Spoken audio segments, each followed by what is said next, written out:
AP CS డీజీపీని ఢిల్లీకి పిలిచింది కేంద్ర ఎన్నికల సంఘం. ఎన్నికల అనంతరం జరిగిన హింసపై సీఎస్ డీజీపీని నివేదిక కోరింది కేంద్ర ఎన్నికల సంఘం. ఈసీకి వాస్తవ పరిస్థితులను వివరించనున్నారు సీఎస్ డీజీపీ. పోలింగుకు కొద్ది రోజుల ముందే డీజీపీతో పాటు ఐజీ, ఎస్పీలను మార్చింది కేంద్ర ఎన్నికల సంఘం. అకస్మాత్తుగా పోలీసు అధికారులను మార్చడంతో హింసాత్మక ఘటనలు పెరిగాయి. ఈ పరిణామాలన్నింటినీ ఈసీ ఆకస్మిక నిర్ణయాలతోనే మారినట్టుగా అధికారులు భావిస్తున్నారు.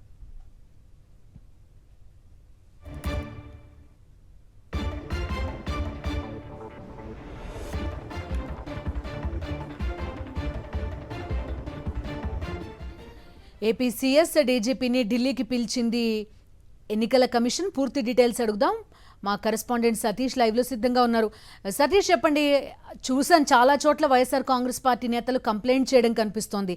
పర్టికులర్గా ఎక్కడెక్కడైతే అధికారులని బదిలీ చేశారో, మార్చారో అలాంటి చోట ఈ హింసాత్మక ఘటనలు ఎక్కువగా జరిగాయనేది ఒక అబ్జర్వేషన్. మీ దగ్గర ఉన్న డీటెయిల్స్ ఏంటి?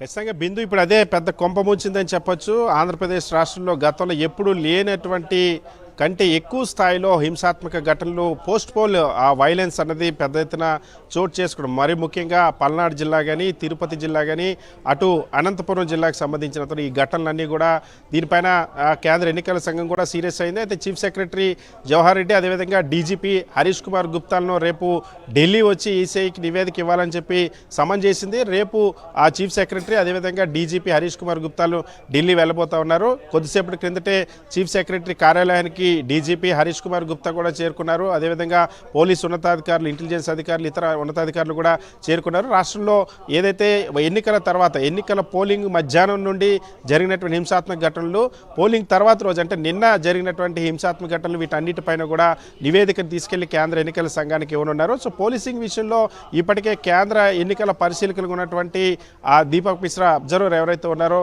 పోలీసు వ్యవస్థ విఫలం చెందిందని ఒక ప్రాథమిక నివేదిక ఈసీఐకి ఇచ్చారు. ఈ నేపథ్యంలోనే ఈసీఐ ఇప్పుడు చీఫ్ సెక్రటరీ అదేవిధంగా డీజీపీని పిలిచింది. అయితే ప్రధానంగా చాలా స్పష్టంగా కనిపిస్తుంది, ఎక్కడైతే ఎన్నికల కమిషన్ తెలుగుదేశం పార్టీ, భారతీయ జనతా పార్టీలు ఇచ్చినటువంటి ఫిర్యాదుల కోసం వాళ్ళు అడ్డగోలుగా చేసినటువంటి ఫిర్యాదుల నేపథ్యంలో అధికారులు మార్పులు చేసిందో ఐపీఎస్ అధికారులు, ఆ జిల్లాల్లోనే, ఆ ప్రాంతాల్లోనే అత్యధికంగా హింసాత్మక ఘటనలు చోటు చేసుకోవడం అన్నది ఇప్పుడు అధికారులు కూడా కలవర పెడుతుంది. ఇది ఈసీఐ తీసుకున్న నిర్ణయాల వల్ల జరిగినటువంటి హింసగా అధికారులు భావిస్తున్నటువంటి పరిస్థితి. ఎందుకంటే మనం చూస్తున్నాం, పల్నాడు జిల్లాకు సంబంధించినంత వరకు హింసాత్మక ఘటనలు అత్యధికంగా చోటు చేసుకుని అటు నరసరావుపేటలో కానీ, మాచర్లలో కానీ, గురజాల నియోజకవర్గంలో తెలుగుదేశం పార్టీకి సంబంధించినటువంటి నాయకులు, కార్యకర్తలు, వైఎస్ఆర్ కాంగ్రెస్ పార్టీ ఆ కార్యాలయం పైన, అదేవిధంగా కొంతమంది కొత్త గణేషన్ పార్టీకి సంబంధించిన గ్రామస్తులను కూడా ప్రజలపైన దాడి చేసి నిర్బంధించిన పరిస్థితి, ఏజెంట్లపైన దాడి చేయడం కానీ, సామాన్యులపైన దాడి చేసిన ఘటనలు చోటు చేసుకుంటారు. అటు తాడిపత్రిలో ఎమ్మెల్యే కేతిరెడ్డి పెద్దారెడ్డి ఇంటిపైన కూడా దాడి చేయడం, రెండు వర్గాల మధ్య అటు జేసీ ప్రభాకర్ రెడ్డి వర్గీయులు దాడి చేయడం కానీ, మరొకవైపు తిరుపతిలో వైఎస్ఆర్ కాంగ్రెస్ పార్టీకి సంబంధించిన ఎవరైతే కన్వీనర్ల పైన దాడి చేయడం, ఆ తర్వాత రెండో వర్గానికి సంబంధించి ఈ స్ట్రాంగ్ రూమ్ దగ్గర చోటు చేసుకున్న ఘటన, ఈ ఘటనలు అన్నింటి నేపథ్యంలో హింస అనేది, పోస్ట్ పోల్ వైలెన్స్ అనేది చాలా తీవ్రంగా జరిగింది. ఇవన్నీ కూడా ఎక్కడైతే ఎన్నికల కమిషన్ అకస్మాత్తుగా కొద్ది రోజుల ముందే అధికారులు ఇష్టానుసారంగా మార్చిందో ఆ ప్రాంతాల్లోని హింసాత్మక ఘటనలని కూడా చోటు చేసుకోవడం అన్నది ఇప్పుడు అధికారులు ఒక అబ్జర్వేషన్. ఎందుకంటే అటు మాచర్లకు సంబంధించిన ఎస్పీని మార్చారు, అక్కడ ఐజీని మార్చారు, అదేవిధంగా డీజీపీని కూడా పోలింగ్కి 4-5 రోజుల ముందే మార్చారు. సో ఎన్నికల కమిషన్ ఎక్కడైతే పోలీస్ అధికారులను మార్పులు చేసిందో, ఎక్కడైతే ఎస్పీని, ఐజీ, మరొక వైపు అనంతపురంలో కూడా అనంతపురంకి సంబంధించిన డీఐజీని మార్చింది, ఇటు పల్నాడుకి సంబంధించినటువంటి ఐజీని మార్చింది, ఎస్పీని మార్చింది. అంతేకాకుండా పోలింగ్కి కొద్ది రోజుల ముందు సిఐల్ని అదేవిధంగా ఎస్ఐలు కూడా మార్చినటువంటి పరిస్థితి. సో ఇవన్నీ కూడా ఎన్నికల కమిషన్ తీసుకున్నటువంటి నిర్ణయాలే. ఆ ప్రాంతాల్లోని ఇప్పుడు అత్యధికంగా హింస చోటు చేసుకుంది.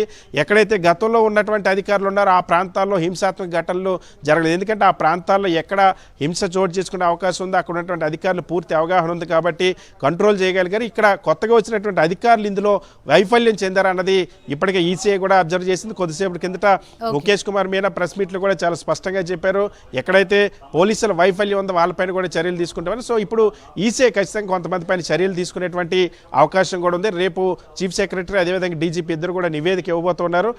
ఈసీఐ కలిసి నివేదిక ఇచ్చిన తర్వాత ఎన్నికల కమిషన్ ఒక నిర్ణయం తీసుకునే అవకాశం కూడా ఉంది. Okay Satish, thank you.